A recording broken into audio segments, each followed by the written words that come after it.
1, 2, 3, 4.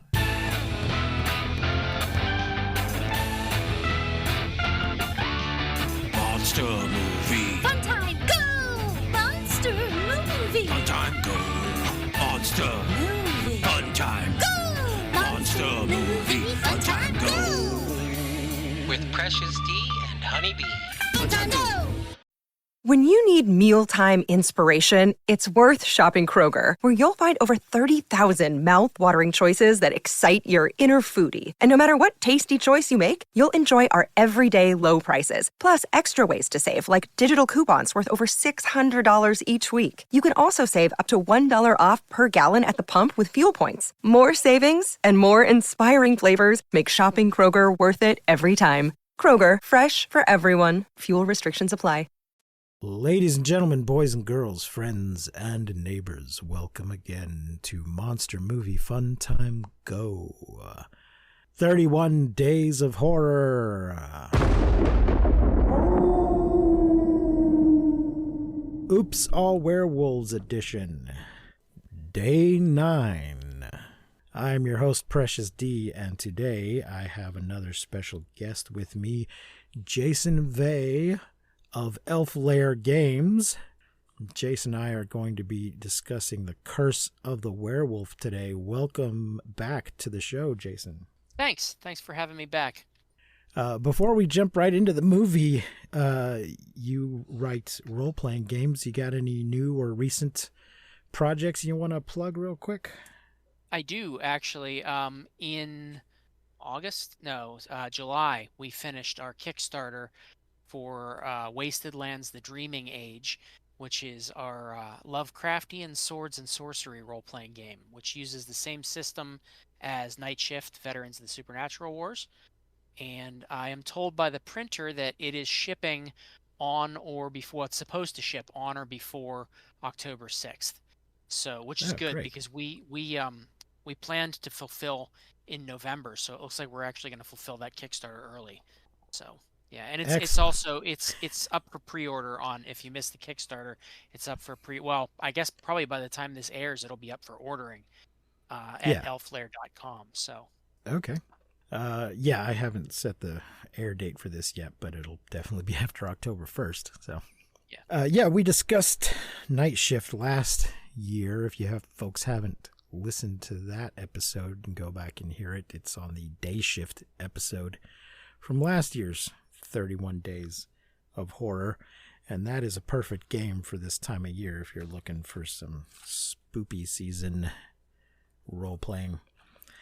But right now we're going to talk about The Curse of the Werewolf from 1961, directed by Terence Fisher, written by John Elder, based on The Werewolf of Paris by Guy Endore, or Endore. Not sure how he pronounces it. It is in color. It is 91 minutes. I do not have a budget or a box office, but it is a Hammer film production, which, if you're at all familiar with Hammer, it'll kind of give you just a general idea for the feel and the tone and the look of the movie, knowing it's a Hammer film. And our cast... yeah, it was actually their only werewolf film. They did all these Dracula films and Frankenstein films and mummy films, and to my knowledge, Curse of the Werewolf was the only Wolfman film they attempted to do. Yeah, that sounds right. I certainly haven't seen any others. The cast is Clifford Evans as Don Alfredo Corledo, Oliver Reed as Leon Corledo, Justin Walters as young Leon, Yvonne Romaine as Servant Girl, and Lorraine Carvana as young Servant Girl, Catherine Feller as Christina Fernando, Anthony Dawson as Marquise Sinestro, Josephine Llewellyn as Marquesa Sinestro, Richard Wordsworth as Beggar, Hira Talfi as Teresa, John Gabriel as Priest, Warren Mitchell as Pepe Valente, Anna Blake, Valiente, Anna Blake as Rosa Valiente, George Woodbridge as Dominique the Goatherder, Michael Ripper as Old Soak, Ewan Solon as Don Fernando, Peter Salas as Don Enrique, Martin Matthews as Jose Amadeo, David Conville as Rico Gomez, Dennis Shaw as Jailer, Sheila Brennan as Vera, Joy Webster as Isabel, Rennie Lister as Yvonne, Charles Lamb as the Marquis Chef, and uncredited Desmond Llewellyn as the Marquis Footman. Desmond was Q in about 23 Bond movies, I think? That's 17 of the James Bond movies. I think he played Oh, only Q 17. Yeah. Only 17 of them. Yeah, I've got his autograph somewhere with on a picture that it shows it has a little square of him in each of the movies surrounding a larger one in the center. Nice. So I didn't notice him at all. That's why he's uncredited. I mean, I know now that I'm looking at the cast, I know who the Marquess's footman was. So I can picture him in my head and realize now that it's him, but I didn't pick up on it while I was watching the movie. Right. I may go back and take a look at it. So was there any particular reason you chose this movie, or just out of the ones I offered? Honestly, because we and the listeners won't know this, but as we talked about, it was one of the ones that was left when you contacted me. Right. The pickings were slim by the time I came on board for this show. So right. I threw out a bunch of other ones that I would have really loved to have talked about, and maybe down the future we'll get a chance to do one of those. But yeah, I picked this one largely out of the list that you had left because it was a Hammer film. And Yeah. I thought I hadn't seen it before, but when I watched it, I realized that I had. I actually saw it on an episode of Svengoolie a year or two ago. So, yeah. So this was Oliver Reed's first starring role in a film. I did not know that. He, of course, went on to be in lots of other things.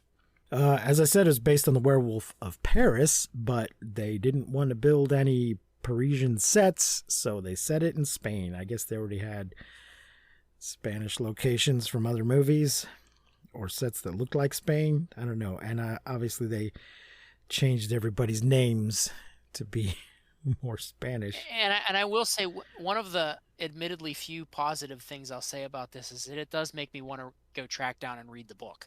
Yes, I was looking it up on Amazon just now. Yeah, I'm very curious.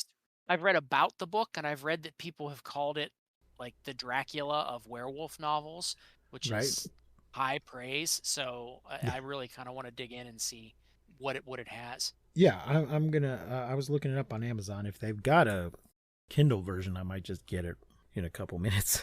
Yeah. Folks, if you've been listening for the past several episodes, you've heard this bit already, so you can just take a little nap.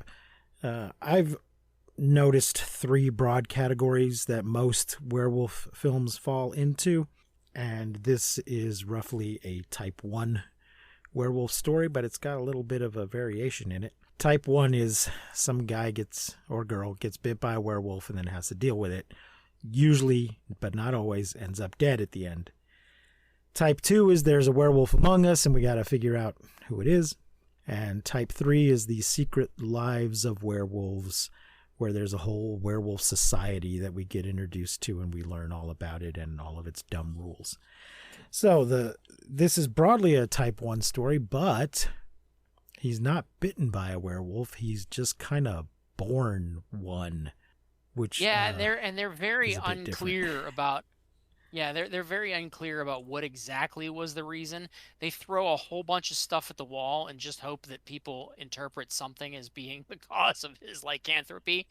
It seems to be just a combination of shit backstory. Yeah, the two big elements. The two big elements are that his mother gets raped by a feral beggar in a jail cell, and then he's born on Christmas Day, which supposedly is a bad omen.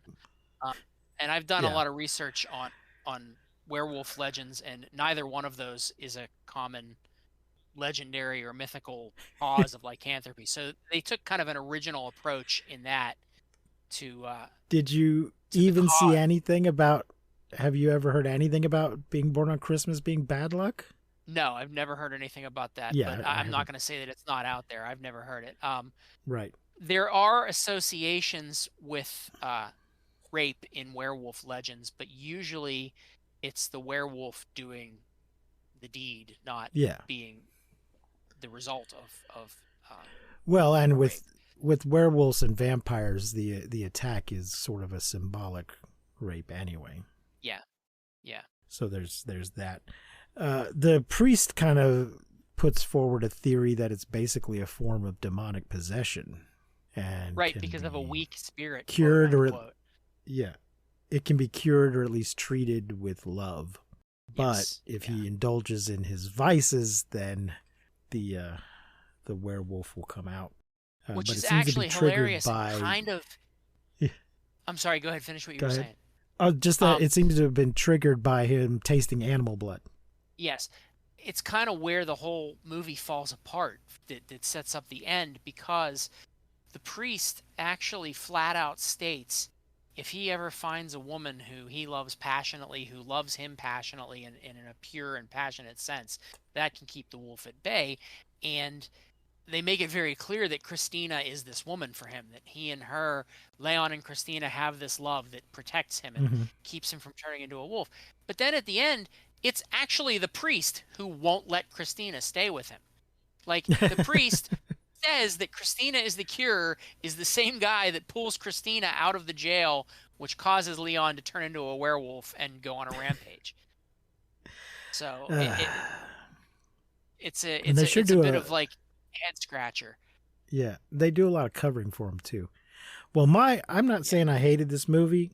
I think I enjoyed it enough, and I've been watching I've seen some real stinkers this past month, so Yeah. kind of judging it on a bit of a curve. But the problem I have, it's not immediately apparent, but it starts at the very beginning when our narrator says, some 200 years ago, and then about a half hour, 20 minutes or a half hour in, reveals that he is a character in the story when he says I completely it was missed here. that. That's true. Right, because it's not till a while later that he says it was here that I found her, and we realize the narrator is this what the hell's his name? Nobleman. Yeah. Yes, one of the Dons. Don Alfredo. I liked him just as a character. Yes, he was a good character. He really falls into the kind of the tragic hero mold that you often see in werewolf stories. The guy, the man or woman in some cases, who is fated to take down the werewolf who they actually love. It's a common trope in werewolf stories, and Evans does it very well. I'll give him that. And like you said, I didn't hate this movie. It's certainly far from one of Hammer's best films. And it's not surprising that it's the only werewolf film they did. But I've certainly seen some real stinkers of werewolf stories in my day. And the problem with this one is just that it meanders. The story really meanders, spends a lot of time on things that it doesn't need to spend a lot of time on. And you don't even see the werewolf until literally the last 10 minutes of the movie. Yeah. So I get they were probably trying to hold it back for a big reveal, but having the reveal earlier would have kept the movie a little more engaging, I think. Yeah, but they hardly, even earlier, they hardly give us any hints. Because usually you'll see a claw or maybe a real close up on the eye or something, but it's all somebody else. The camera's the wolf.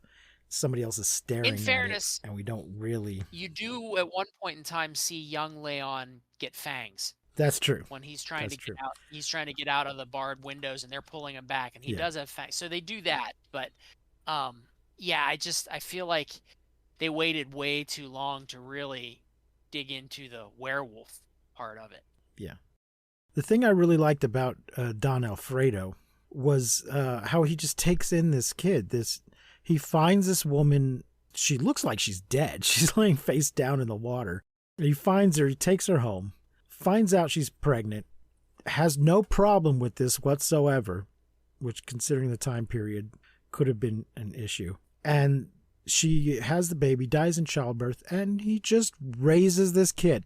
He doesn't try and push it off on the church or give it to somebody else. He's a single guy living with his housekeeper, in quotes. And the two of them raise this kid that just because he's there, and they're, it's like, well, somebody's got to do it. I'm here. And Right. I did notice at one point when he's a little kid, he's referring to Don Alfredo as uncle. But then by the time he's grown, he's calling him father. Yeah. But that comes, in fairness, though, that comes after the priest tells Don Alfredo that he's a werewolf and that love is what keep him back, and Don Alfredo swears to give him the love that he needs. So that leads then to him calling Don Alfredo father and Teresa mother before he leaves for town. So, but he's still calling Teresa aunt because Alfredo has never married his housekeeper. But I think he calls her mother when he leaves. I'm pretty sure because I just watched it. I think he called it because I was listening. I was listening for it to see if he started calling her mother, and I think he called her Teresa. I just rewatched it before we went on, and I thought I heard him call her mother, but I guess we'll have to go back and look again after this. It wouldn't surprise me. It wouldn't surprise me if he called her both things within the same scene. Maybe, yeah. It wouldn't surprise me at all, considering that our narrator is over 200 years old and no one seems to have noticed. Yeah, right. Our ancient narrator. You know what else I noticed too? And this made me laugh. I just picked up on this today. The aging makeup that they do. So for Don Alfredo, literally all they do is whiten his hair and his mustache and his goatee. They whiten him up and his hair up, and that's his aging makeup. Teresa, they make look like a freaking zombie when she gets old. I'm like, they put a lot on her why face. would you not just whiten her hair a little bit? Like really sunken cheeks, bags under the eyes. They give her the whole treatment. Yeah. Another thing, minor detail that bothered me. The silver crucifix is not a crucifix. Oh, it's a cross. I said that. I was just watching it with my wife was sitting there with me while I was watching it, and she said, "Where's my crucifix?" And I went, "It wasn't a crucifix. It was a cross." Yeah. But it was blessed. It was blessed by a archbishop. It was blessed by, yes, it was blessed by the archbishop, so that's good. And it was silver. If any of you listening are not religious or not Catholic or whatever, a crucifix specifically is a cross with the image of Jesus on it. This was just a very plain silver cross. And he did not change back into human form at the end. That didn't bother me. I just noted it. No, he didn't. Yeah, that was unusual. He stayed in his beast form after he was killed, which is another unusual take. So there are a few things to recommend. We had to wait so long to see him. Yeah, they wanted you to get a good look. But no, so there are a couple things, I guess, to recommend this movie because it takes some original approaches to things. The cause of lycanthropy is an original approach. The fact that he stays in his beast form when he's killed is an original approach. So, yeah, there are definitely some things here that make this stand out as a more original werewolf film. I just wish the plot wasn't so meandering and there's so many red herrings and everybody that's alive at the beginning of the movie is dead by 30 minutes in. Like the entire storyline that revolves around his birth, everyone involved in that storyline is dead 30 minutes into the movie. And it just seems really weird because it's like you don't see Leon until a third of the way into the movie. And he's the main character. Yeah. You know? So, it's a mixed bag, I guess. Yeah. It all looks very nice, though, and, if you're a fan of Oliver Reed, it might be of interest to see his first starring role, and I think everybody does a good job. Yeah, he shows that he really knows how to ham it up and chew up scenery in this. It, of course, has the classic scene that you get in almost every werewolf movie where the werewolf starts screaming at the person they love to get away from them in the full moon. And he really, he goes all out on that one. So yeah, if you're a fan of Oliver Reed and you really want to see him chew scenery, he does it well in this movie. If you do want to watch it, it is on Peacock. It is, yeah. Like all Hammer films, it's full of beautiful, voluptuous women. I will say one thing Yes. that is Yeah. interesting is that, and this is in Wikipedia, in the Wikipedia article for it, one of the reviews said, even by Hammer standards, this is a singularly repellent job of slaughterhouse horror. Surely the time has come when a film like this should be turned over to the alienists for comment, as entertainment as its stolid acting, writing, presentation, and direction could hardly be more preclusive. I don't know that I can agree with that because, first of all, the singularly repellent job of slaughterhouse horror, as Hammer films go, the violence in this is really toned down. There is not a lot of blood and gore in this, and Hammer films are known for their splashes of bright red blood, you know, and you get that a couple times, but it almost, with a couple exceptions, it almost has the feel of a black and white gothic horror film as far as its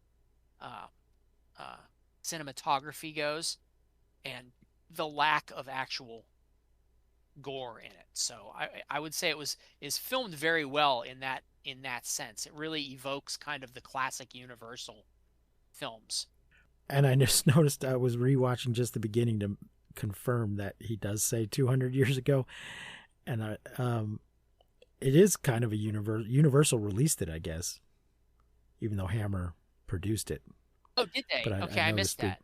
Yeah, I don't know if Universal actually released a lot of the Hammer films, distributed them, but I noticed it, at least on the current digital copy that I have, it's got a Universal logo at the beginning. It could just be that they acquired. I didn't make note of which logo it was, from what period it was, so it might be that they just acquired Hammer's catalog. I'm not sure.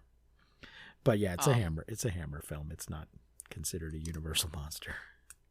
Yeah, and then the Wikipedia article also has two items of interest for some of the other films that well, at least one of which you've discussed. The other one we talked about, you said it wasn't widely available, but the character of Terry Fisher in The Howling is actually named for Terence Fisher, who directed The Curse of the Werewolf.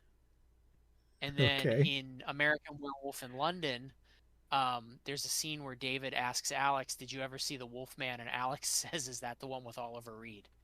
So, there's actually two. It's had its I didn't notice it on popular culture. Yeah. Yeah, obviously that writer or director or both must have enjoyed some aspect of it. Yeah. Well, it's interesting that it's based on The Werewolf of Paris, because The Werewolf of London is another film that is on our list.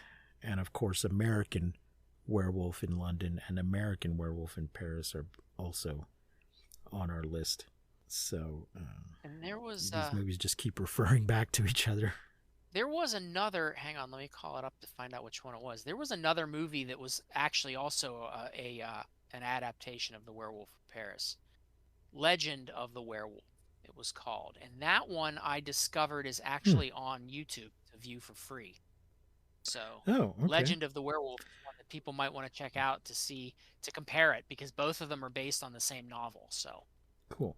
Yeah, I'll have to check that one out. Oh, Ron Moody, Peter Cushing, Ron Moody, and Hugh Griffith are in it. I'll have to check that out. It's not a Hammer film, though? That's weird. Yes, contrary to popular belief, Peter did appear in non-Hammer films. So it is on Peacock to watch free with ads. It's also available to rent or buy on all the usual places online. So, Jason, this now brings us to the part where we give the film a rating. We're using a full moon scale this year, 5-point scale: new moon, quarter moon, half moon, 3/4, and full moon. what phase of the moon are you going to rate this movie? I think I had to give this one a, what did you say, half moon is the 3? Yes. Yeah, I think yes. that's where I'm gonna fall, is in the half That moon. basically means it was okay. It was okay, yeah. Okay. I was able to watch it. I mean, I've seen it 3 times now, and it wasn't painful to get through it 3 times. So, Yeah. but it's not gonna be the first werewolf movie that I would recommend somebody run out and watch if they're trying to get into the genre. Yeah, 5-point scales basically hated it, didn't like it, it was okay, liked it, and loved it. Yeah. So based on that, I'm also going to give it a half moon. It was okay. So there you go, folks. That is The Werewolf of Paris. Jason, where can the folks find you online? You can find me at elflair.com. That's my website, and you'll also see there. I think if it's in the contact tab, I think you'll have links to all of my social media and other locations online. So, and you can order my games. Yes, there's a guest profile on our website, which is mmftg.com. You can find links to all our stuff there and profiles for all our guests and all the episodes and all that stuff. And you can support us on Patreon at patreon.com/mmftg.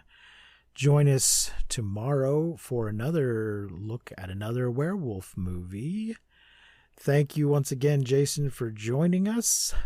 Thank you for having me back. It's always a pleasure. Until next time, I have been Precious D. Remember, folks, to keep calm and take shelter in basements. Whatever you do, do not misuse science. We will not see you, but you will hear us next time on Monster Movie Fun Time Go. You've been listening to Monster Movie Fun Time Go. If you enjoyed the show, please rate and review us on your podcasting platform of choice. Our theme song is by the Texacato folk rock punk featuring Lita Lopez. You can support the show, find links to our social media, and even leave us a voice message at anchor.fm/mmftg.